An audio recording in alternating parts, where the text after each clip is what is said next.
I used to be proud of the woman I saw in the mirror. Neat, polished, controlled. A woman who handled her business with grace. But now, every time I look at myself, all I see is the shadow of a choice I wish I'd never made. My name is Dana. I'm 42, married to a man who gave me stability after years of being tossed around by love. His name is Thomas, quiet, kind, successful. He married me knowing I had baggage, that my first marriage ended in a storm of betrayal and pain. He gave me peace, at least for a while.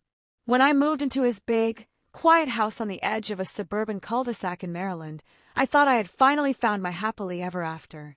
A big kitchen with marble counters, weekend brunches, wine nights with neighbors. And then there was Ethan, Thomas's son from his first marriage. My stepson. He was 23 when he came back home from college last year. Handsome, lean, with sharp green eyes and that confident, relaxed energy that younger men carry like a second skin. He called me D, in a way that felt casual, but always a little too familiar. At first, I brushed it off. I'm not his mother, after all. Thomas and I had been married for 5 years by then, and things had grown predictable. He worked late, slept early. Conversations over dinner became one-sided. I'd talk about my day, and he'd nod, scrolling through his emails or watching TV with tired eyes. We hadn't had sex in nearly a year, not that I was counting. I told myself this was normal. Marriage gets boring. Men get tired. Then one evening, it was just Ethan and me in the kitchen. Thomas was working a double shift. I was sipping wine while making pasta, and Ethan came in shirtless, just back from his run. His skin glistened, and I tried not to look. God help me, I tried. He leaned against the counter and asked me if I was happy. Just like that. No build-up. Are you really happy with my dad? He asked, eyes fixed on me. The question rattled something inside me. I laughed it off. I told him not to be ridiculous. But the way he looked at me didn't feel like a joke. It felt like a challenge. A mirror. A dare. From that night on, things changed. He stayed up late whenever I did. He sat too close. He complimented my perfume, noticed when I changed my hair. I started wearing lipstick again, dressing up to go nowhere. It was ridiculous, but it felt good. It felt alive. One night, Thomas was away for a weekend business trip.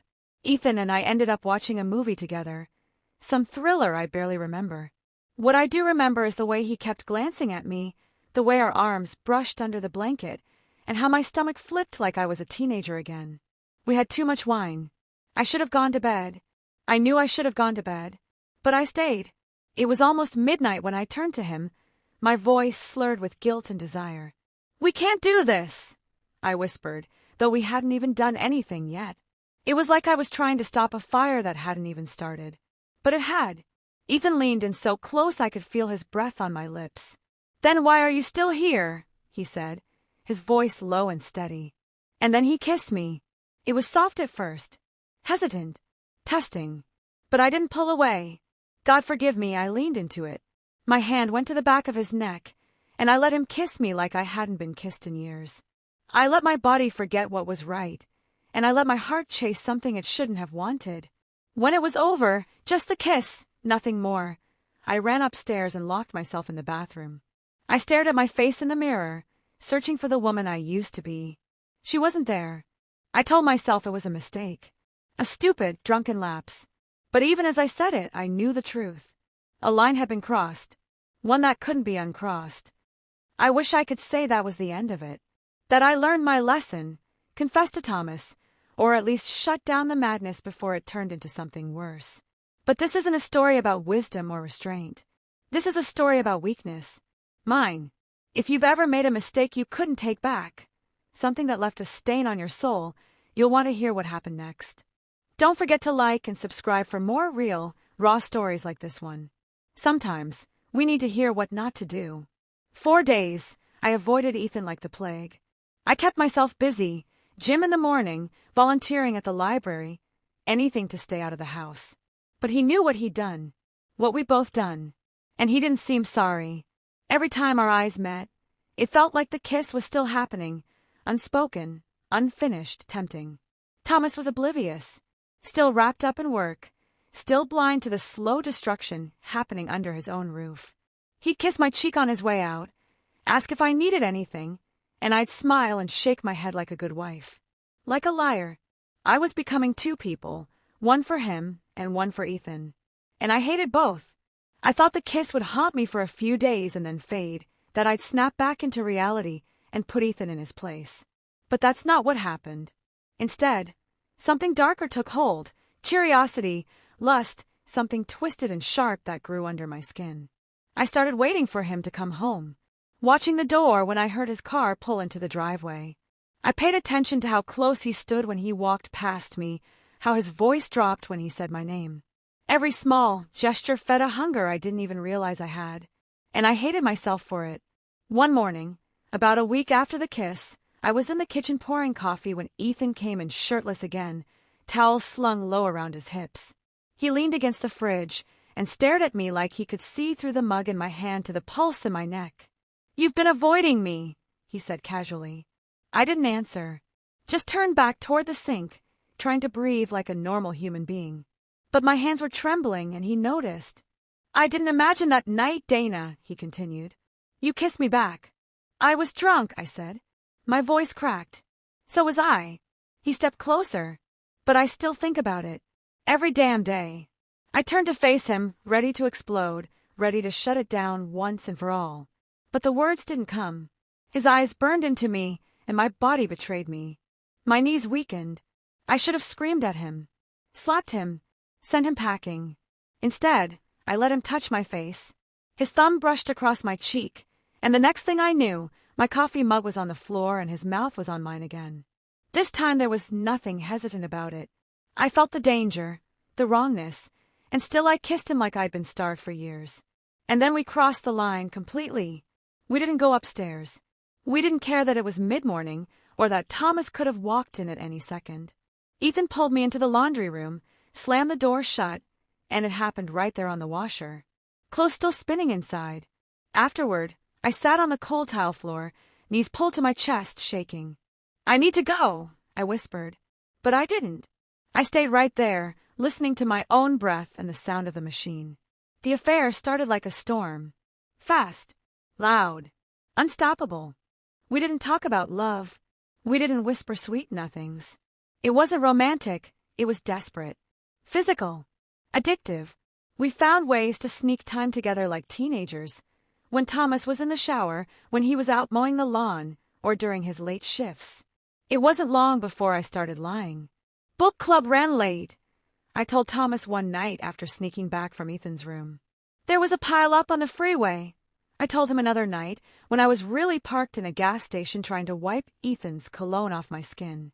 I lied so much, the truth started to feel like a foreign language. And with every kiss, every stolen touch, the guilt piled higher. I began to notice how tired Thomas looked, how he kept trying to plan date nights, and I kept canceling, how he touched me less and looked at me more, like he was starting to sense something was off. He didn't have proof, but the distance between us grew wider with every lie I told. One night, after dinner, I sat next to him on the couch. He reached for my hand, and I pulled away without thinking. "Are you okay?" he asked, concerned. "Just tired," I lied again. Ethan was watching from the staircase. I saw him. I saw the smug smirk on his lips when I rejected Thomas's touch. That moment should have disgusted me, but part of me felt wanted, desired, powerful. What a sick illusion that was. Everything came crashing down one night while Thomas was asleep. Ethan had texted me from his room. "Can't sleep. Come talk." I knew I shouldn't. I really did. But I tiptoed down the hallway like some damn high school girl sneaking out. I crept into his room, closed the door quietly behind me. We didn't talk. We barely even touched before the clothes came off. It was fast and messy, rushed because we knew it was dangerous. But as we lay there in silence, catching our breath, I suddenly heard it. Footsteps. I jumped off the bed, heart pounding so hard it hurt. Ethan sat up, panicked, eyes wide. The door didn't open. No knock. No voice. Just silence. I held my breath for what felt like forever, waiting. Then I crept to the door, pressed my ear against it. Nothing. Had Thomas gone back to bed? Had he heard us? I don't know. I still don't. But the next morning, Thomas didn't speak a word to me. He ate in silence, didn't make eye contact. When I leaned in to kiss his cheek, he flinched. Panic set in. Did he know? That day, I sat in my car outside Target and cried like a child. The weight of what I'd done, the lies, the betrayal, the way I'd let a boy tear apart my life, was finally hitting me full force. This wasn't just a fling anymore. This was a grenade with the pin already pulled. I had set fire to my home, and now the smoke was choking all of us. When you crave something you know will ruin you, and take it anyway, what happens next will always burn. If this story has you holding your breath, don't forget to like and subscribe. More chapters like this are coming, and trust me, you won't want to miss what's next. It was only a matter of time. A house can't hold that many secrets without the walls starting to crack. And mine were shattering. After that night, the silence between Thomas and me became unbearable. He barely spoke unless it was about the bills or the groceries. No more good mornings. No more asking how my day went. His warmth was gone, like someone had reached into his chest and flicked off the switch. I couldn't tell if he knew, or if he just felt something was wrong. But either way, I was unraveling. I started jumping at every sound. My heart would race every time his phone chimed, thinking maybe he discovered a message, a picture, anything. I couldn't sleep. I barely ate. And every time Ethan looked at me with those eyes, full of confidence, full of hunger, I felt like I was falling deeper into a hole I dug myself. One afternoon, Thomas came home earlier than expected. I was in the bedroom, folding laundry, and Ethan was in the hallway, too close. He brushed past me, his fingers trailing across my lower back, and I flinched. The door opened. Thomas stood there with 2 grocery bags in hand. His eyes narrowed when he saw us. "What's going on?" he asked. "Nothing," I said too quickly. "Just laundry." Ethan nodded, cool as ever. "Yeah, just grabbing a towel." Thomas didn't say anything, just turned and walked back out. But something in his face told me he wasn't buying it anymore. Later that evening, I sat at the edge of our bed while Thomas took a shower. His phone buzzed on the nightstand. I didn't mean to look, but I did. A message preview from his coworker popped up. "Did you find what you were looking for?" My stomach dropped.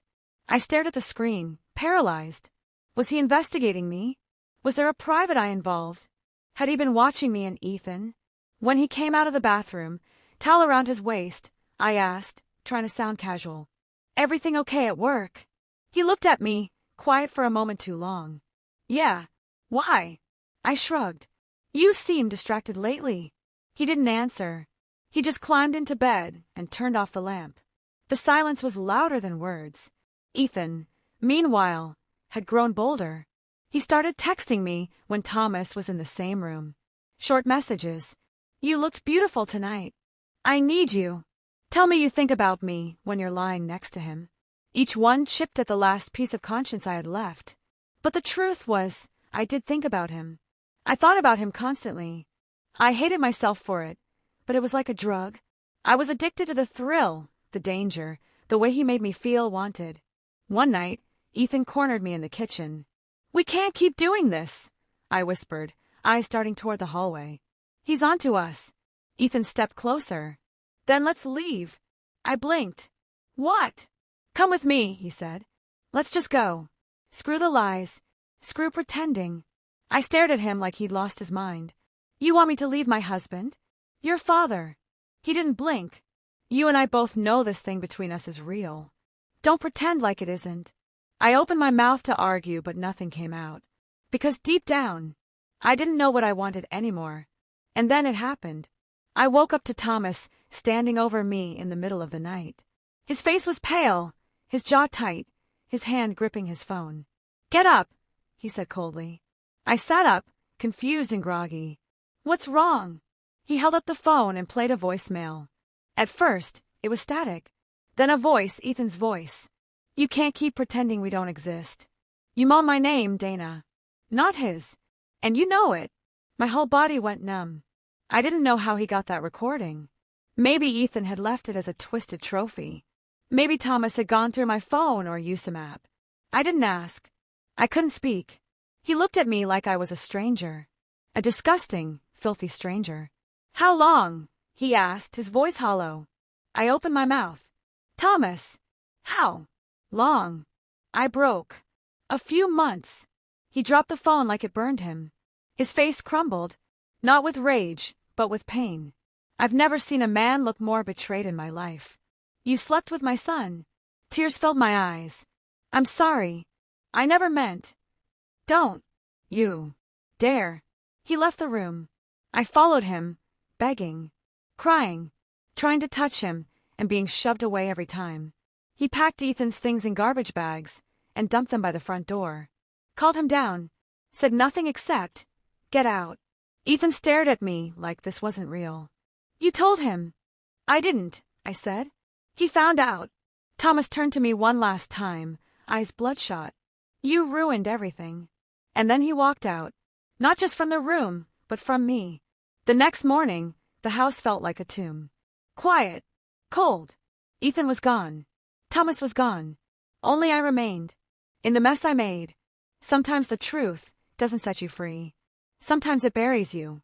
If this story hit you where it hurts, don't forget to like and subscribe for more intense, emotional tales. The final chapter is coming, and it only gets heavier. Some scars don't fade with time. They fester in the silence.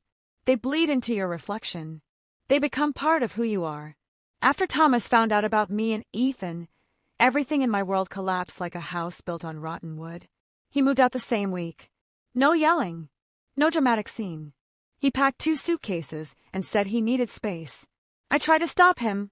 I begged him, sobbing on my knees in our front hallway, but he wouldn't even look at me. His last words before walking out, "You don't even realize what you destroyed." And maybe he was right. Maybe I hadn't fully understood what I'd broken. But I was starting to. Ethan never came back. He left that night and didn't return. No calls. No texts. Just gone. A week later, I found out he had moved back to his mother's place 3 states away.